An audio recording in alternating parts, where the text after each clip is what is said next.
This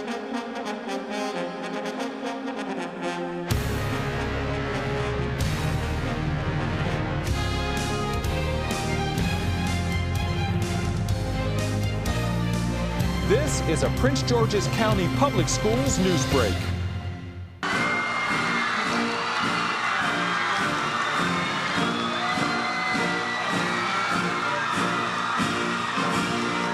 The recent furor over President Obama's national address to students seemed to be quickly forgotten as Prince George's County students, staff, and even presidential cabinet members sat mesmerized in classrooms by the president's speech. The president repeated his support for the roles that teachers, parents, and government play in education. But his message this day was directed squarely at children. We can have the most dedicated teachers, the most supportive parents, the best schools in the world, and none of it will make a difference. None of it will matter unless all of you fulfill your responsibilities. Unless you show up to those schools, unless you pay attention to those teachers, unless you listen to your parents and grandparents and other adults and put in the hard work it takes to succeed. I like the fact that it was addressed to students instead of like older people. He talked about not only parental accountability, but I'm so happy to hear that he also talked about student accountability and our expectations as adults who support them, that they try their best, that they always put forth their best effort, and certainly that they get involved. I was in a classroom with 3rd and 4th graders, and they were watching, and we talked with them later, and I think they were learning some important lessons.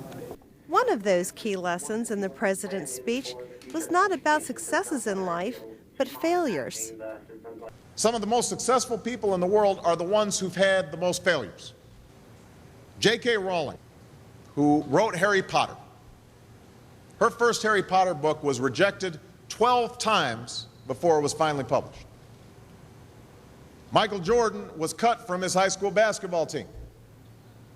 He lost hundreds of games and missed thousands of shots during his career, but he once said, "I have failed over and over and over again in my life, and that's why I succeed."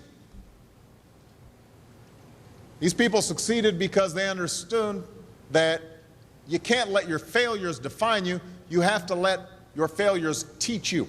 When he said don't really let failure define you, let it teach you, because if you let failure kind of take over, then really nothing else can teach you because you'll just be known as being a failure. And I don't want to be known as being a failure. I like the part where he said, for example, if you get a really bad grade on a test, don't give up on your country or yourself. So what exactly determines what a student will be when they grow up, what they'll achieve? Where you are right now doesn't have to determine where you'll end up. No one's written your destiny for you, because here in America, you write your own destiny. You make your own future. What are you doing to write your own destiny?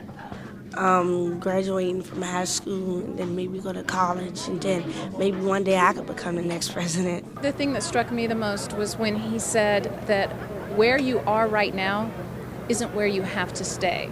And I thought that was extremely powerful because we do have students and adults throughout the country that are in less than favorable conditions. But he is a perfect example of someone who made the most of the opportunities that he was given, and look where he is today. For Channels 96 and 38, this is Patricia Cristofaro.